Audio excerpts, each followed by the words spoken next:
Welcome to Safety Training, Food and Beverage Manufacturing for Adecco, the world's largest staffing services company. You have already completed our General Safety Training course. This follow-on module covers additional information relevant specifically to associates working in food and beverage manufacturing. Employee safety is our highest priority. After completing this orientation, you should be able to list the 5 most common types of associate injuries and best practices for preventing them, describe the importance of personal protective equipment, PPE, common to the manufacturing industry, and describe the specific safety guidelines you should follow when working with equipment often used for food and beverage manufacturing.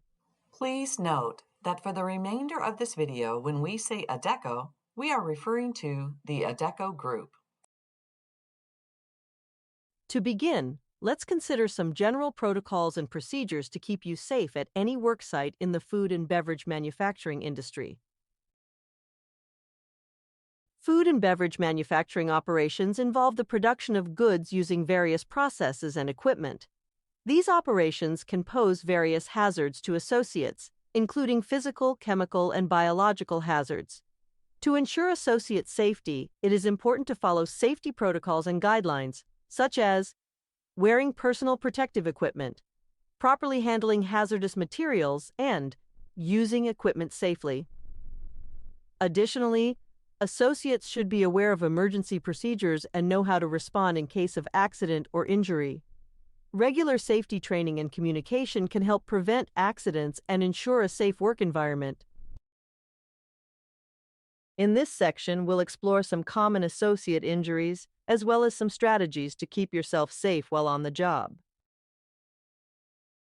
The 5 most common types of associate injuries in the food and beverage manufacturing sector include musculoskeletal disorders, slips, trips, and falls, contusions, cuts and lacerations, and injuries due to heat or cold exposure, such as burns.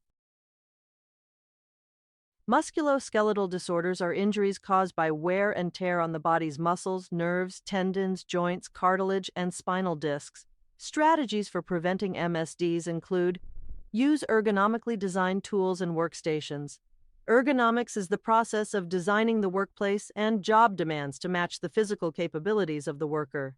Maintain postures that reduce physical stress on your body, especially while lifting and carrying heavy loads. Take stretch breaks before heavy work and after holding an awkward posture or spending extended periods on repetitive tasks. Slips, trips, and falls can occur when working on wet surfaces or in cluttered work areas.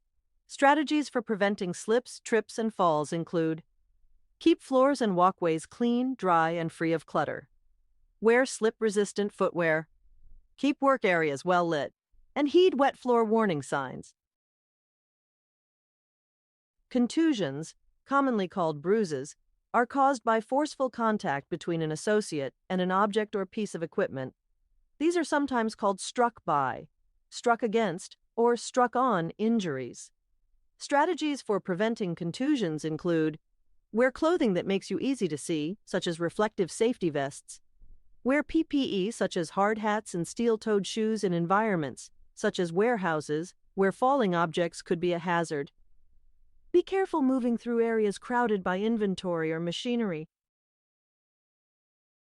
Cuts and lacerations are often caused by handling sharp objects and operating equipment, machinery, or hand tools. Strategies for preventing cuts and lacerations include wear cut-resistant gloves. Always perform cutting motions, for example with a box cutter, away from your body. Be sure all machine guards and seals are in place and undamaged before using a piece of heavy equipment. Always use the right tool for the job. Burns and exposure to heat or cold occur when body parts come in contact with extreme temperatures. Strategies for prevention include wear the right gloves for the job. For example, wear leather gloves for welding, rubber gloves for electrical work, and insulated gloves when working in very cold conditions. Be sure to keep barriers, such as insulating material, on hot steam pipes or panels covering heating elements. Stay alert to your working conditions and seek out the proper protective equipment. A variety of personal protective equipment, or PPE, is used to help prevent illness and injury for associates working in manufacturing. It is your responsibility to ensure that your PPE is clean and well maintained, so it will do its job to help protect your health and safety. Gloves protect manufacturing workers from chemical burns, cuts, and abrasions. However, not all gloves are the same. Different types of gloves are important for different types of jobs. Chemical-resistant gloves should be used by anyone working with hazardous chemicals. These gloves prevent chemicals from being absorbed through the skin. Cut-resistant gloves help to protect your hands and fingers from cuts and abrasions when performing tasks with sharp tools, such as box cutters. In fact, 70% of hand and finger injuries are reported by people who were not wearing gloves. Slip-resistant footwear helps to protect you from slips and falls. Their soles are typically made of rubber with unique tread patterns designed to grip wet, slick, or oily surfaces. Always wear proper eye protection when working around hazards such as chemicals, flying objects, or mechanical irritants, including dust. Face shields protect you from chemical splashes. A properly sized face shield should extend below your chin and above your eyes and should wrap around the sides of your face. Excessive noise exposure is the most common cause of hearing loss. To protect yourself, wear earplugs or earmuffs to dampen the noise caused by industrial equipment common to the manufacturing environment. Wearing face masks may help prevent the spread of COVID-19 and other airborne illnesses. In this section, we'll review some common equipment used in the food and beverage industry, as well as some strategies for using machines and devices safely. Manufacturing equipment varies with the products being produced. You should never operate any equipment unless you've been trained and authorized to do so. Some common types of equipment used in the food and beverage manufacturing industry include mixers, blenders, grinders, forming rollers, sorters, and reactors for processing raw materials. Automatic or manual cutting machines for cutting different materials and items. Conveyors used to move materials and items throughout the plant. Robots used in the assembly, painting, welding, and palletizing of products. Cranes, hoists, and powered industrial trucks like forklifts that are used to lift and move heavy items. Dryers, ovens, and polishers used to finish products, and packaging machines with fillers, labelers, palletizers, and shrink-wrap turntables. Thus far, we've covered many safety and health hazards common to the manufacturing industry as a whole. Let's turn our attention now to some hazards specific to the food and beverage manufacturing industry. Food and beverage manufacturers must follow strict hygiene and quality considerations. Because of these formal regulations, manufacturers often use significant quantities of potentially hazardous chemicals for cleaning and sanitizing equipment and workplaces. Because of the need for refrigeration and freezing of raw materials and finished products, food and beverage manufacturers routinely use large coolers and freezers. The chemical refrigerant is often present in such quantities that special requirements of OSHA's Process Safety Management Standard are triggered. In these cases, the Emergency Response Program and emergency evacuation procedures in the event of a significant ammonia release are critical for everyone's safety. Some food products are made by grinding and milling agricultural grains, causing dust to be released into the air.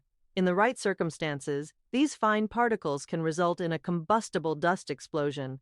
Manufacturers of human foods, spices, and condiments, and even pet foods should have appropriate combustible dust control programs in place to prevent potentially catastrophic explosions.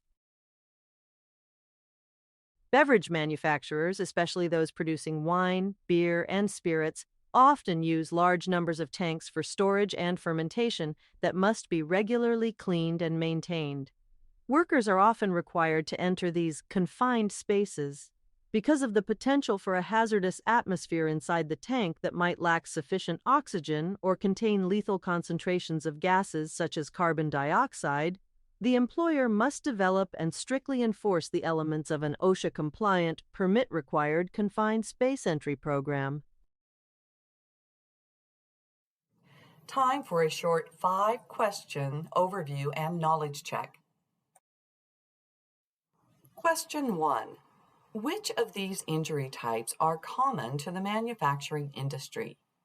Asbestosis, cuts and lacerations, MSDs, slips, trips, and falls.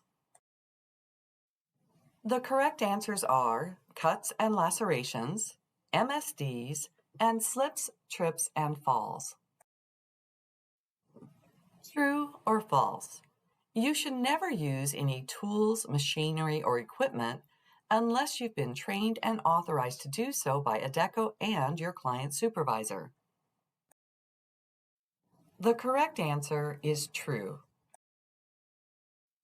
Which of the equipment types below are common in the food and beverage manufacturing industry? Conveyor systems, packaging machines, battery cell manufacturing equipment, automatic cutting machines, alloy grinders. The correct answers are conveyor systems, packaging machines, and automatic cutting machines. True or false? Safety glasses are rarely required for jobs in the food and beverage manufacturing industry. The correct answer is false. Safety glasses are almost always required for jobs in the food and beverage manufacturing industry. The final question in our knowledge check is, which acronym is typically used to describe an injury caused by wear and tear on the body's muscles, nerves, tendons, joints, cartilage, and spinal discs? MSD, OSHA, PIT, or PPE? The correct answer is MSD. Thank you for completing this safety orientation. There are many additional safety concerns that are out of the scope of this orientation. You will receive additional training at the client site that is specific to the site and the job that you'll be completing.